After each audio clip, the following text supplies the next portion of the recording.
Hello, friends, and welcome back to Stories About Entitled People. In our first story, the OP's family seems to have gotten into a complicated situation with neighbor Shelley and her husband's abandoned car. But before we dive in, make sure to hit that subscribe button, smash the like if you enjoy the content, and ring that notification bell so you never miss a juicy story. How dare you call and get my husband's junker towed? I, female 32, bought my first house with my significant other, Dean, male 35, in October 2022. We noticed our next-door neighbor, Shelley, female 50s, had a car parked somewhat in front of our house. This car had 4 flat tires and looked like it had not moved for a while. We found out later it had been sitting in the same spot since around 2018. We went on Google to look at the timeline through the years. A couple of months prior, something happened in our backyard that seemed to affect Shelley to the point where she texted me to complain about it and mention other things we didn't know rubbed her the wrong way. I went over to apologize about it to keep the peace. During our talk, she mentioned the car. She said it's her husband and she doesn't like it sitting there and would call it in to be towed, but she's not going to do it. She mentioned that it'd be cool if me or Dean said something to her husband to get him to do something about it. I barely met the man once. On to the main event. About a month or less ago, I called in the car. 5 years is a long time to have a car sit and do nothing. I did my research and it was considered abandoned and inoperable. One day, we did notice a note on the car. I never went to check it out, and neither did my neighbor, apparently. The note was there for about 2 weeks. This past week, the car got towed. I found out the note on the car was a ticket to move the car or it would be towed. Shelley texted me to tell me the car got ticketed and towed and just assumed it was Dean who called it in. I know this'll sound bad, but neither of us have admitted anything to her. This past weekend, we found out the car got towed back to their driveway. Earlier today, I get a mini novella in the form of a passive-aggressive text from Shelley telling me everything that happened with the car, and they had to jump through hoops to get it back. She mentioned things that have nothing to do with the car, but just to complain about other things. She again tells me it was Dean who called it in. She tells me that Dean needs professional help and needs to go to a therapist to help with his inappropriate boundaries. I did not respond to her text, and I blocked her. I'll be cordial if I see her outside, but that's about it. She's already been ignoring Dean for the past few months now. Hey, it'd be cool if you'd do me a favor and call and get my husband's junker towed, says the neighbor. Then, how dare you call and get my husband's junker towed? And now I'm really upset. Here, read my novel detailing how upset we are that we had to jump through all kinds of hoops to get the junker back. WTF, your neighbor's deranged. Have as little contact as possible and admit nothing.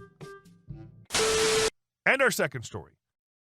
Customer thinks it's totally all right to mock the front desk person.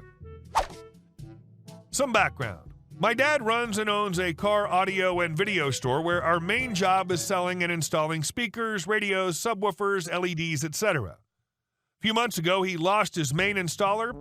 The guy had some personal stuff going on and moved on to greener pastures. And since I was in the middle of a job search, he asked if I could help run the front of the store until he could find a new installer. Since I don't know much about cars and my expertise was more in the computer/graphic design field, my main job became managing our inventory, website, and social media, as well as creating vinyl designs for t-shirts and car decorations. We did eventually get a new installer, but I stuck around to help out.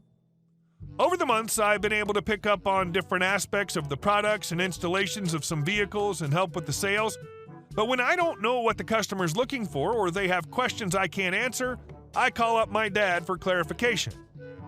So yesterday was a strangely busy day for us with large number of calls and installations going on, and to top it off, my dad had to run several errands, so he wasn't in the shop.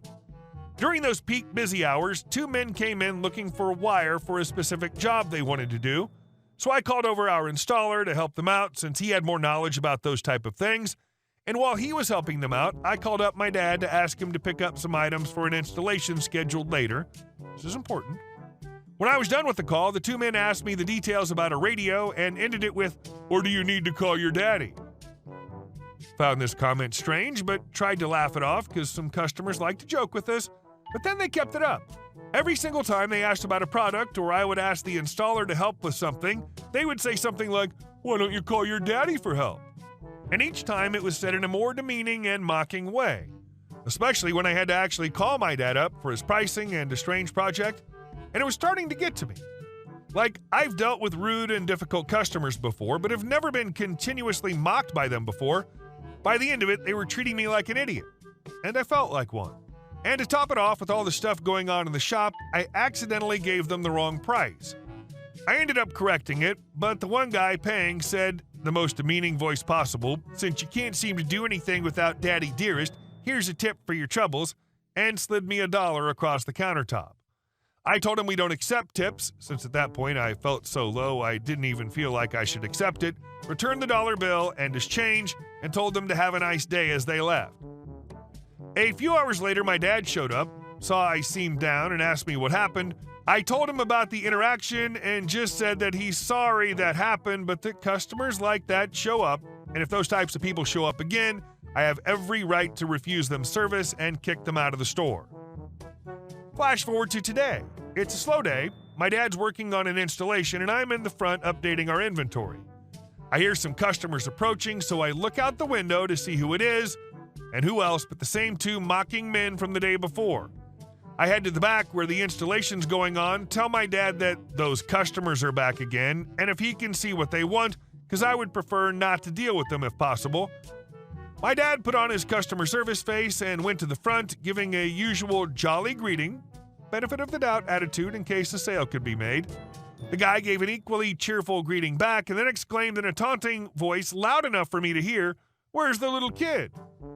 My dad gave a smile, closed the door, and all I could see from the surveillance camera in the garage is him putting his arm around the man, pull him close, and say something. A few seconds later, I see the guy scurry out the door and drive off in his truck.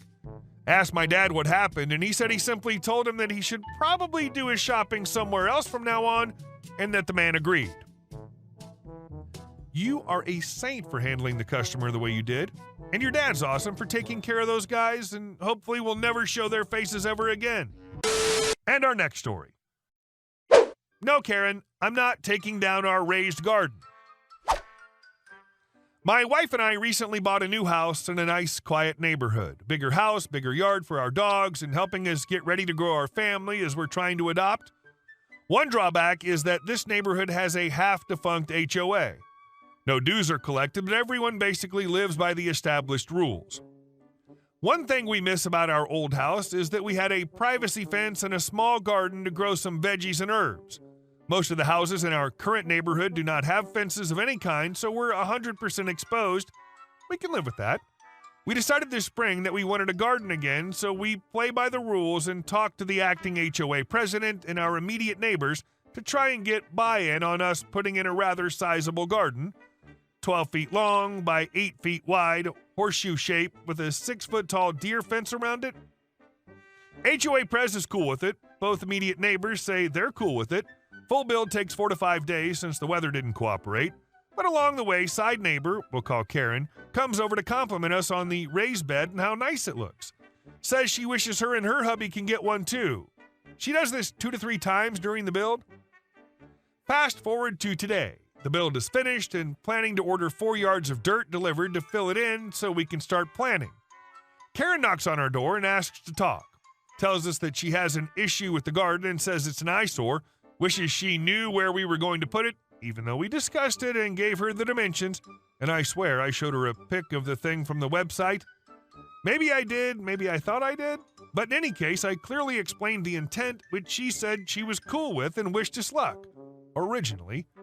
Karen said she spoke with our mutual rear neighbor, Larry, who told her he doesn't like it, so now she's asking us to move or take down the raised bed on behalf of her house and Larry's. Mind you, Larry hasn't said anything since he gave approval for the raised bed and the location. Both neighbors have come and gone multiple times, waving and greeting while I'm out working. No one complained along the way. Now my wife and I are bent out of shape at the request to move the sizable raised bed after spending nearly a week putting it together, having to tear up our lawn to level the ground, and getting compliments from Karen on how it looks. Edit. Met with Karen and her husband today. Larry's apparently traveling and his wife didn't want to come solo. They have small kids, so I understand. We told Karen moving the garden wasn't an option, so her husband said they're going to line their yard with evergreens to block the view. Before dropping money on them, they asked if we could make any concessions, to which we offered staining the wood a darker color to help match the background, but obviously has to be something we like. They're going to bring over some samples eventually to see if we can agree to something and avoid them having to plant a bunch of expensive evergreens down the lot line. Hopefully $50 to $100 worth of stain makes them feel better and allows us to continue to be friends, or at least friendly.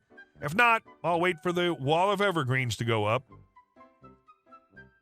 I bet she's lying about Larry.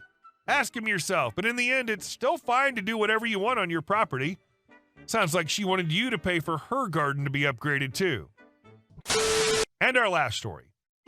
HOA burned down my barn. Hello, Reddit. I want to share my story about switching from the gaming industry to farming and what came out of it. After 15 years at a major gaming company, I experienced severe burnout. I even felt nauseous at the sight of the company's spiral logo. The only joy was that they paid me well all those years, and I managed to save some money. Something had to change. I decided to buy a plot of land, put a trailer on it, hire a couple of workers, and start building a house with barns to begin my farming life. While I was building, a construction company bought the land next door and started building a homeowners association district. The company developed the entire area and settled it before I even reached 70% completion of my farm. The HOA neighbors began to intrude. Neighbor, hi, we noticed you're new here. Actually, I was here long before you. Want to join our HOA? We have lots of interesting ideas. Me.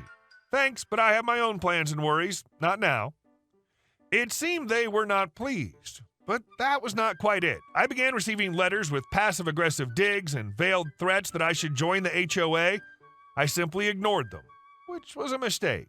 After threats didn't work, they started calling the police, claiming my workers were illegal immigrants, that I was disturbing the peace, and so on.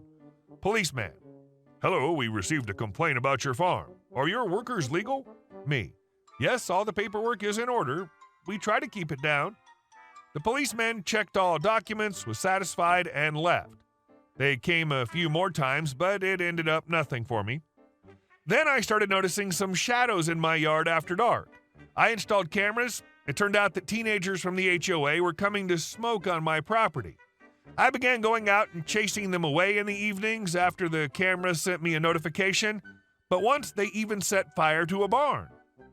Thanks to technology, the cameras recorded everything. I called the firefighters, but the barn could not be saved. I had to call the police. The police quickly handled the situation, and the culprit's parents paid 4 times more than the barn was worth. After that, I built a new barn, and with the leftover money, I put up a high fence on the HOA side. Since then, there have been no problems. So that's my adaptation to farm life so far. Be prepared for surprises when you radically change your lifestyle. For the HOA smelled a fire, and I'd say they got away with it pretty easy. Hey guys, thank you all for watching the video. I'll see you in the next one.